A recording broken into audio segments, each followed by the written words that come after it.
Alright, how's it going, guys?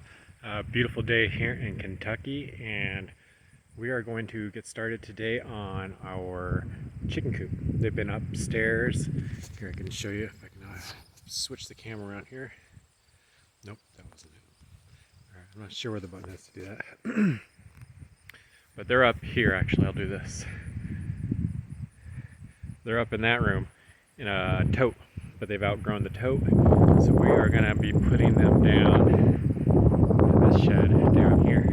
This isn't their long-term home, but their bigger chicken coop has a lot more repair to do to it to get it ready, and this is a perfect solution just to get them outside and give them a little bit more room.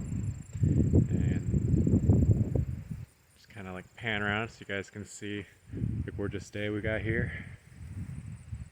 About 70s, breezy, sunny, cloudy, little spots of clouds here and there. Just awesome. It's perfect fall. I wish every day was like this. Alright, see ya.